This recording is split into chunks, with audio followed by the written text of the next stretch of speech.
nos va a poner un poquito al día. Vale, bueno, yo soy Ana y os voy a hacer un poco un contexto de la legislación a nivel de España y a nivel de Europa del tema de la maternidad subrogada y os voy a plantear los debates que ahora mismo están más en vogue de este tema, ¿vale? Para empezar quiero definir un poco qué es la maternidad o la gestación subrogada o el vientre de alquiler. Al final esto consiste en que una persona o una pareja, que los vamos a llamar madre, padre o padre de intención, encargan a una mujer que geste a su hijo durante el periodo del embarazo y que luego este hijo va a ser entregado a estos padres de intención a cambio normalmente de una cantidad de dinero, ¿vale? Es una técnica bastante reciente, el primer caso se dio en Michigan en 1976 y se da mucho en diferentes situaciones normalmente de o bien parejas homosexuales, ya sean mujeres o hombres, o bien madres, padres solteros, o bien parejas heterosexuales con problemas normalmente médicos de tipo histerectomía, fracasos de FIV, abortos de repetición, etc. Entonces, tenemos varios tipos de gestación subrogada. En función un poco del papel que haga la gestante, podemos encontrar la gestación subrogada tradicional, en la que la mujer gestante porta el vientre como tal y además aporta su carga genética, aporta sus gametos, ¿no? Es inseminada o bien por un donante o bien por el padre de intención y ella se encarga de gestar al hijo y luego es entregado. Actualmente hay otro tipo de gestación que consiste en la gestación gestacional como tal, en la que la madre gestante solo porta al bebé durante los 9 meses, no aporta la carga genética, ¿vale? También podemos encontrar, dependiendo de la intencionalidad que tiene esa gestante, otros dos tipos de gestación subrogada, en función de si fuera gestación subrogada comercial o honorosa, si a esa madre gestante los padres de intención le aportan una cuantiosa cantidad de dinero por criar a su hijo y luego ser entregado a ellos, o bien puede ser de forma altruista.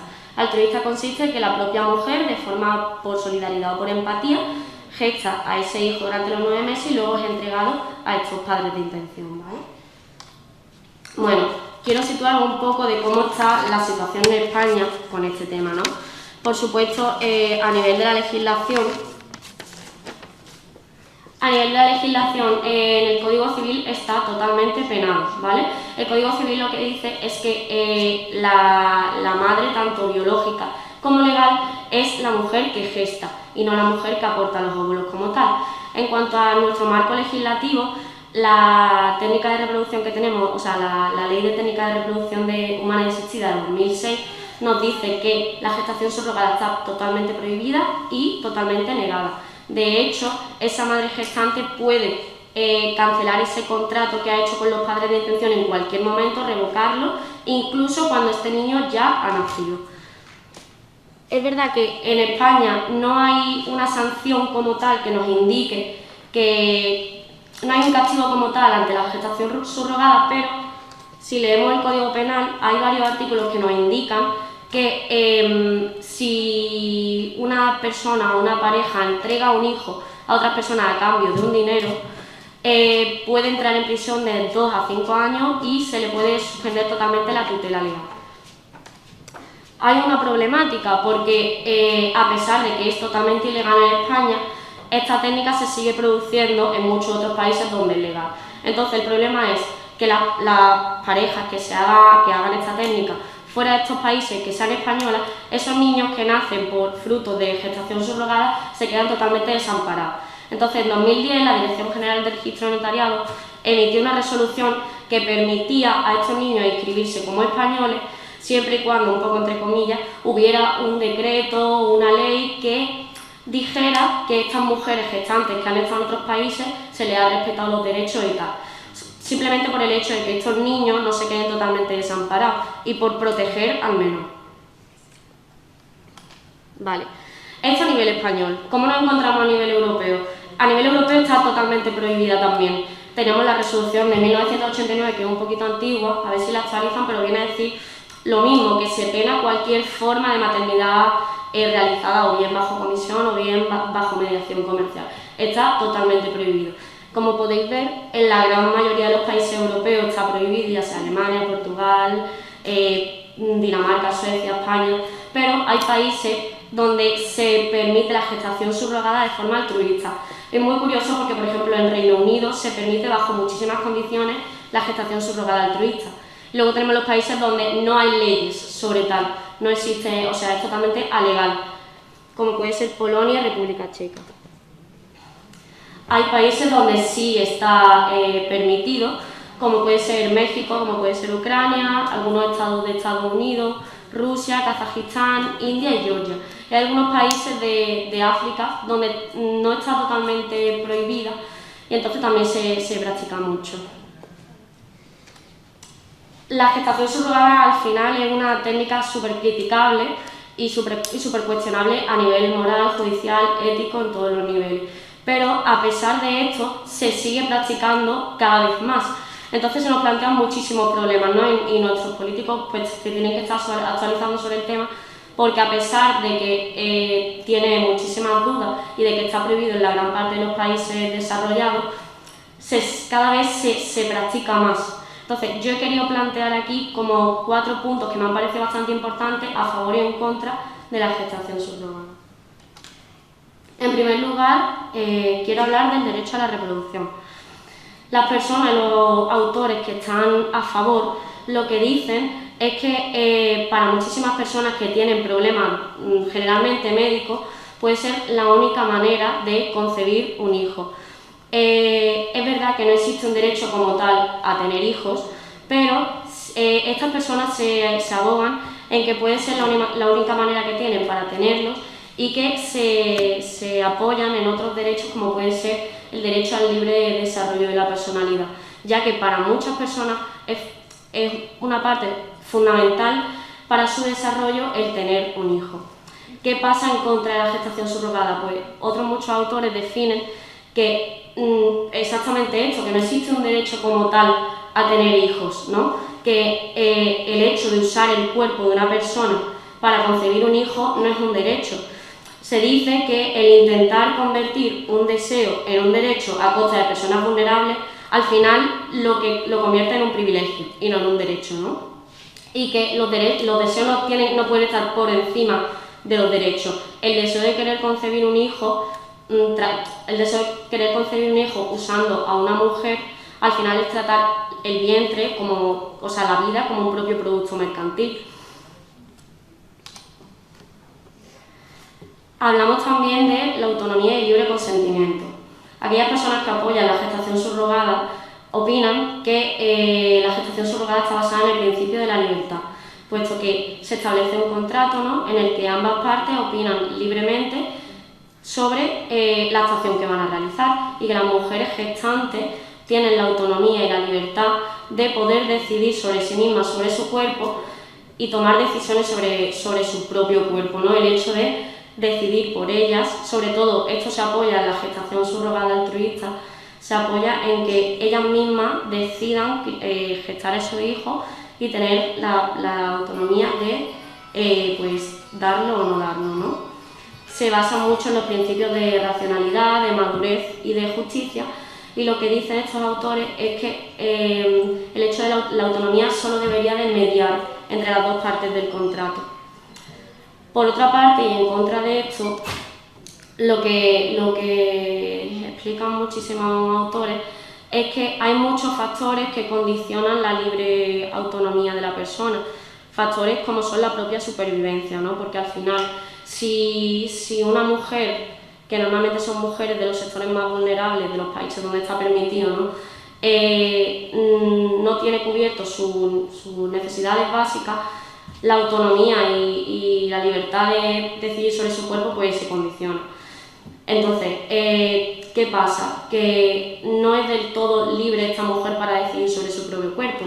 Además que suelen ser, cuando se firman estos contratos, suelen ser contratos escritos con un carácter judicial, suelen ser escritos en inglés, y la gran mayoría de las mujeres que van a ser las mujeres gestantes que prestan sus cuerpos, para empezar no suelen saber leer y mucho menos no saben inglés, ¿no?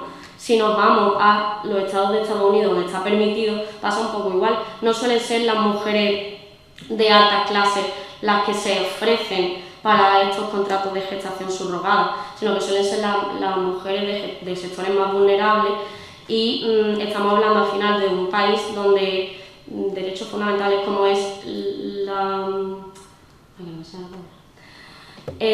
los servicios sociales en fin, derechos fundamentales no escasean. Entonces al final no es una libre decisión en la autonomía como tal. Esto también nos indica y nos hace ver la gran diferencia que hay entre las mujeres más vulnerables y las mujeres ricas. Hay una brecha súper grande. Encontré un estudio que decía,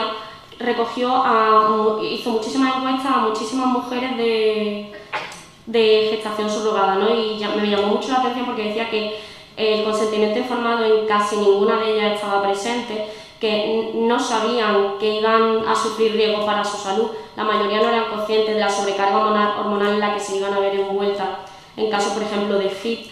Y lo que más me llamó la atención es que ninguna de las madres entrevistadas recibió atención postnatal después del parto.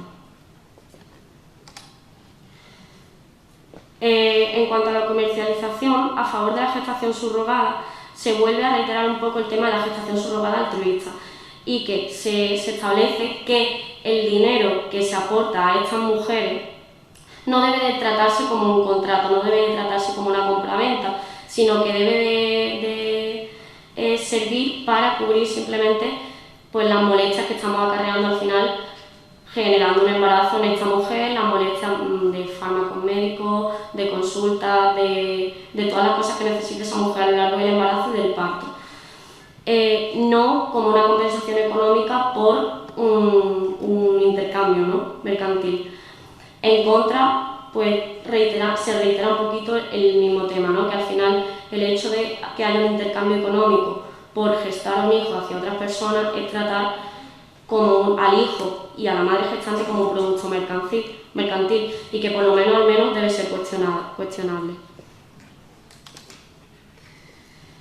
Bueno, en cuanto al interés del niño, este dato me llamó muchísimo la atención porque en los estudios más recientes que he encontrado se dice que nacen cada año más de 200.000 niños por gestación subrogada.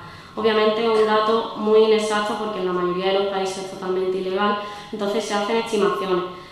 Entiendo que 20.000, que los datos reales tienen que ser bastante mayores. Si esto fuera así, ya superaría al número de niños adoptados anualmente, ¿vale?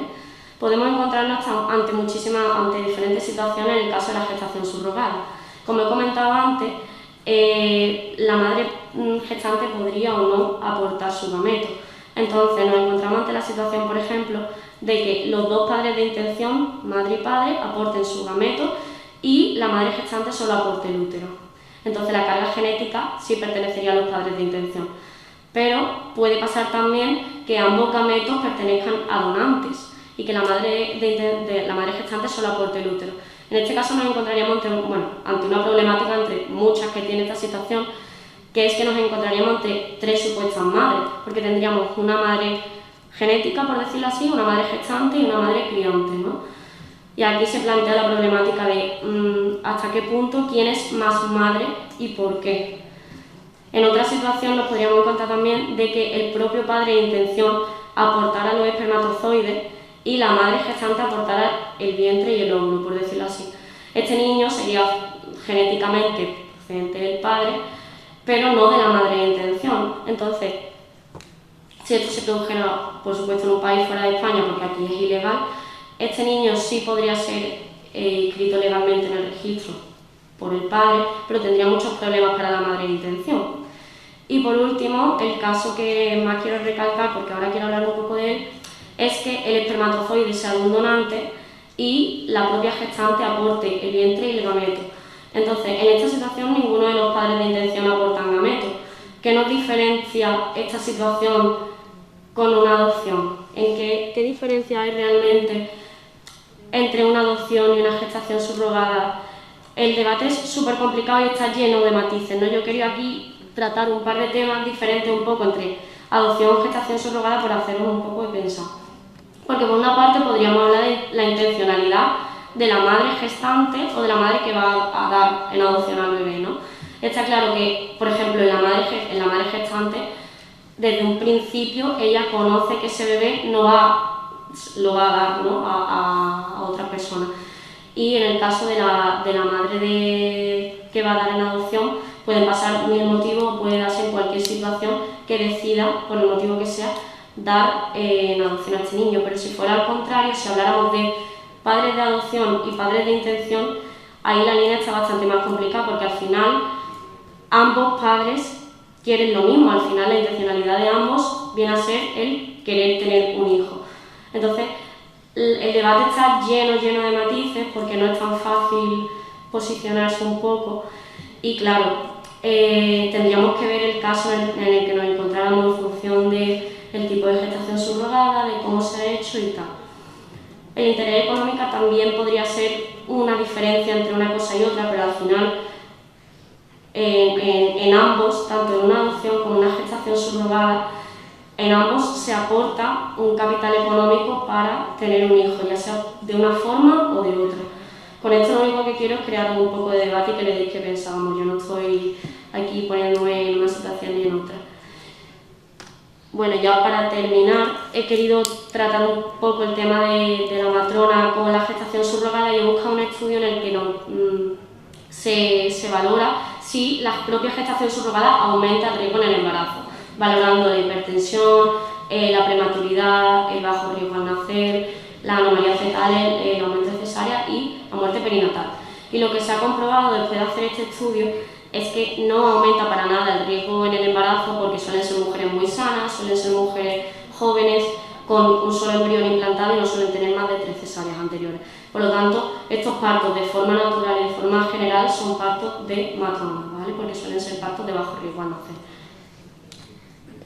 Bueno, como conclusión, después de este tema, que yo empecé haciéndolo sin ninguna gana porque yo tenía una posición súper clara de esto, y después de haber buscado mucha información y de haberlo hablado con mucha gente que tiene distintas opiniones porque están en distintas situaciones de la vida, me he dado cuenta que sigo teniendo mi opinión clara, pero sí es verdad que hay muchos debates éticos que dependen mucho de la situación en la que se encuentre cada uno, y que está bien que escuchemos a veces a los demás, porque nos pueden aportar cosas que jamás hubiéramos imaginado. Yo me he cuestionado cosas que jamás me hubiera imaginado que me iba a cuestionar quizás con esto, y es verdad que hay veces que es importante escuchar un poco al otro y saber entender. Eso es todo.